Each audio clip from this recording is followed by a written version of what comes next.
안녕하세요. 71세 된 김순자입니다. 저는 30년 넘게 치킨집을 운영해 왔어요. 새벽 4시부터 밤 11시까지 하루도 쉬지 않고 말이에요. 그런데 3개월 전에 큰아들이 제게 이런 말을 했습니다.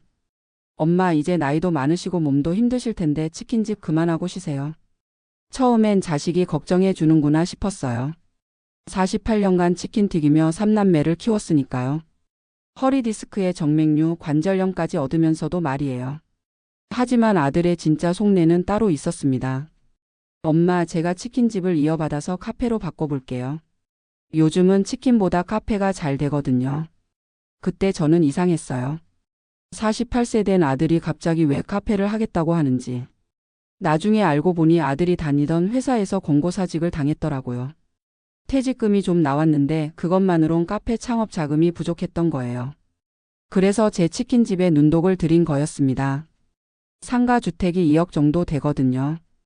1층에서 치킨집하고 2층에서 살고 있었는데 아들은 이걸 팔아서 자기 사업 자금을 만들고 싶었던 거예요. 처음에는 아직 내가 할 만한데? 라고 했어요. 매상도 나쁘지 않았거든요. 월 순이익이 180만 원 정도 나왔으니까요. 국민연금 45만 원, 기초연금 33만 원 받아서 월 258만 원 정도로 살았어요. 그런데 아들이 계속 설득하더라고요. 엄마, 나이 71세인데 언제까지 그렇게 힘들게 사실 거예요? 이제 좀 쉬셔야죠. 며느리도 거들었어요. 어머님, 저희가 모시고 살 수도 없고 요양원 좋은 곳으로 보내드릴게요. 그 말을 듣는 순간 머리가 핑 돌았어요. 30년 넘게 새벽 4시부터 일어나서 치킨 튀기고 남편 병원비며 자식들 대학 등록금이며 결혼 자금이며 집 사는 돈이며 그렇게 모든 걸 다 내가 해결해 줬는데 이제 나이 들었으니까 요양원에 보내겠다고요? 그런데 더 기가 막힌 건 둘째, 셋째까지 큰아들 편을 든 거예요. 엄마, 큰형 말이 맞아요. 이제 쉬세요. 형이 치킨집 잘 운영할 거예요. 걱정 마세요. 아, 저는 정말 배신감이 들었어요. 세상에 이럴 수가 있나 싶었어요. 며칠 동안 잠을 못 잤어요. 스트레스 때문에 치킨집 매상도 떨어졌어요. 월 180만 원 벌던 게 120만 원으로 줄었어요. 병원비도 월 20만 원씩 더 나갔고요. 우울증에 불면증까지 왔거든요. 2주 정도 고민하다가 아들이 또 찾아왔어요. 이번에는 부동산 중개업소 사람까지 데리고 와서는 이번 주 안에 결정하세요. 더 늦으면 매물 가격도 떨어져요. 그래서 할 수 없이 부동산에 갔어요. 그런데 거기서 제가 들은 말. 절대 잊을 수 없어요. 우리 엄마는 치매 초기거든요. 그래서 제가 대신 계약 처리하려고 합니다. 치매요? 저는 머리가 멀쩡해요.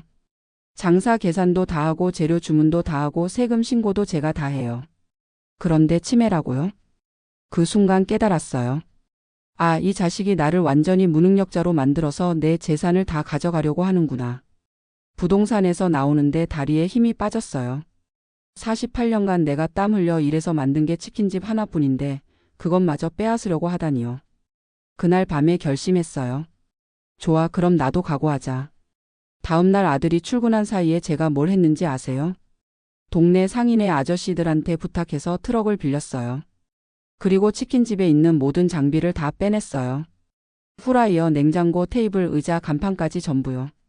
아들이 저녁에 와보니까 텅 빈 가게만 남아있는 거예요. 엄마, 이게 뭐예요? 내가 치매 환자라고 했으니까 치매 환자답게 행동해 본 거야. 그리고 저는 길 건너편에 있던 빈 상가를 얻어서 새 치킨집을 차렸어요. 월세 80만 원짜리였는데 제가 모아둔 돈 5천만 원 중에서 보증금 500만 원 내고 시작했어요. 아들이 화를 내며 찾아왔어요. 엄마, 이러시면 안 돼요. 우리 가족끼리 왜 이래요? 가족? 가족이 가족을 치매 환자라고 하나? 그 후 2주 동안 정말 힘들었어요. 새 가게 차리느라 밤낮 없이 일했거든요. 하루에 15시간씩 일했어요. 새벽 3시 30분에 일어나서 준비하고 장사하고 정리하고. 그런데 신기한 일이 일어났어요. 동네 사람들이 제 편을 들어주는 거예요. 순자 씨 아들이 너무했다. 어머니를 요양원에 보내려고 하다니. 우리가 순자 씨를 도와줘야겠다. 상인의 아저씨들이 입소문도 내주고 교회 권사님들도 홍보해 주시고. 그러니까 새 치킨집이 대박이 났어요.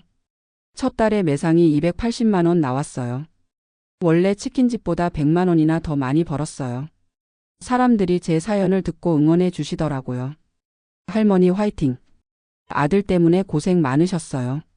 치킨 정말 맛있어요. 자주 올게요. 2달째에는 월 매상 350만 원까지 올라갔어요. 예전 치킨집보다 거의 2배예요. 순이익만 해도 월 280만 원 정도 나와요. 연금 78만 원 합쳐서 월 358만 원 벌고 있어요. 그런데 아들은 어떻게 됐는지 아세요? 빈 가게 임대료만 월 120만 원씩 내고 있어요. 카페 창업할 자금도 없어졌고 저한테 화내러 와봤자 문만 잠가놨으니까 들어올 수도 없고요. 3남매가 다 와서 빌었어요. 엄마 죄송해요. 우리가 잘못했어요. 형만 미워하지 말고 우리랑은 화해해요. 그런데 저는 이미 마음을 굳게 먹었어요. 48년 동안 자식들만 바라보고 살았는데 이제는 제 인생을 살고 싶어요. 둘째한테 말했어요. 너희들이 날 치매 환자라고 했을 때는 언제고 이제 와서 화해하자고. 셋째한테도 말했어요. 엄마가 요양원 가는 게 좋겠다고 했을 때는 언제고. 이제 저는 하루하루가 재미있어요. 새벽 3시 30분에 일어나는 것도 전혀 힘들지 않아요. 오히려 예전보다 더 건강해진 것 같아요. 스트레스가 없으니까 잠도 잘 자고 밥맛도 좋고요. 법률 공부도 시작했어요. 부동산 계약이나 상속 같은 것들도 공부하고 있어요. 동네 변호사 선생님이 무료로 상담해 주시거든요. 할머니 대단하세요. 이 나이에 새로 시작하시다니. 경영 서적도 읽어요. 치킨집 운영을 더 잘하려고요. 메뉴도 다양하게 늘렸어요. 떡볶이, 순대, 김밥까지 팔기 시작했거든요. 제가 이 나이에 새로운 걸 배우고 새로운 도전을 한다는 게 정말 신기해요. 예전에는 자식들 눈치만 보며 살았는데 이제는 제가 모든 걸 결정해요. 메뉴도 제가 정하고 가격도 제가 정하고 영업시간도 제가 정해요. 단골 손님들도 많이 생겼어요. 사장님 오늘도 힘내세요. 할머니 치킨이 제일 맛있어요. 이런 말씀들을 들으면 정말 기분이 좋아요. 지난달에는 상인회 회장님이 오셔서 이런 말씀을 하시더라고요. 순자 씨, 우리 상가 활성화에 정말 많이 도움 주셨어요. 감사합니다. 제가 성공하니까 주변 상가들도 덩달아 장사가 잘 되고 있거든요. 요즘 제가 깨달은 게 있어요. 나이가 들었다고 해서 모든 걸 포기하고 자식들한테 의지해야 한다고 생각했는데 그게 아니더라고요. 71세여도 충분히 새로운 도전을 할 수 있어요. 오히려 경험이 많으니까 더 잘할 수 있는 것 같아요. 그리고 가족이라고 해서 무조건 참을 필요는 없다는 걸 배웠어요. 자식이 부모를 우습게 보면 단호하게 대처해야 해요. 그래야 자식들도 부모를 존중하게 되더라고요. 지금 큰아들이 가끔 와서 문 앞에서 서성거려요. 들어와서 사과하고 싶어 하는 것 같은데 아직은 받아들일 마음이 없어요. 진짜로 반성하는지 더 지켜볼 생각이에요. 둘째, 셋째는 조금씩 연락을 하기 시작했어요. 엄마 건강은 어떠세요? 장사 잘 되고 있어요? 이런 안부 정도는 주고받아요. 하지만 예전처럼은 절대 안 될 거예요. 자식들 뒷바라지하느라 내 인생을 희생하는 일은 이제 없을 거예요. 제가 요즘 교회 권사님들한테 이런 말을 해요. 나이 들었어도 포기하지 마세요. 아직 할 수 있어요. 자식이 부모를 함부로 대하면 가만히 있으면 안 돼요. 우리도 우리 인생을 살 권리가 있어요. 많은 분들이 공감해 주시더라고요. 순자 권사님 말씀이 맞아요. 나도 순자 권사님처럼 당당하게 살아야겠어요. 지난주에는 동년배 할머니 한 분이 찾아오셨어요. 자기도 아들한테 비슷한 일을 당했는데 제 이야기를 듣고 용기를 얻으셨다고 하더라고요. 나도 순자 씨처럼 새로 시작해 보려고 해요. 그 말을 들으니까 정말 뿌듯했어요. 제가 다른 분들한테 좋은 영향을 주고 있다는 생각이 들었거든요. 이제 제 계획이 있어요. 치킨집을 더 키울 생각이에요. 직원도 한 명 더 뽑아서 제가 좀 더 편하게 일하려고요. 그리고 프랜차이즈도 알아보고 있어요.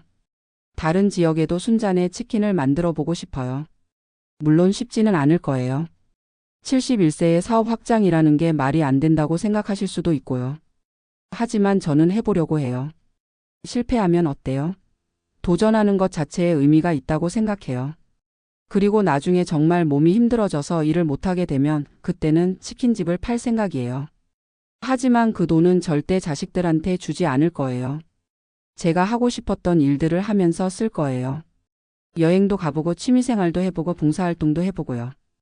어쩌면 요양원에 들어갈 날이 올 수도 있어요. 하지만 그때는 제가 선택해서 들어가는 거예요. 자식들이 강제로 보내는 게 아니라 제가 필요하다고 판단해서 들어가는 거죠. 요양원비도 제가 내고 용돈도 제가 마련해서 쓸 거예요. 자식들한테 손 벌리는 일은 절대 없을 거예요. 혹시 저와 비슷한 상황에 계신 분들이 있다면 이 말씀을 드리고 싶어요. 나이가 들었다고 해서 자식들한테 모든 걸 맡기고 포기하지 마세요. 우리도 우리 인생의 주인공이에요. 자식들이 부모를 우습게 보거나 함부로 대한다면 단호하게 대처하세요. 가족이라고 해서 무조건 참을 필요는 없어요. 우리가 당당하게 살아야 자식들도 우리를 존중하게 되더라고요. 그리고 새로운 도전을 두려워하지 마세요. 71세에도 새로 시작할 수 있어요. 오히려 경험이 많으니까 더 잘할 수 있어요. 건강이 허락하는 한 계속 일하세요. 일하는 게 힘들다고 생각하지 말고 일할 수 있다는 게 감사한 일이라고 생각하세요. 저는 매일 아침 치킨집 문을 열 때마다 오늘도 일할 수 있어서 감사하다고 생각해요.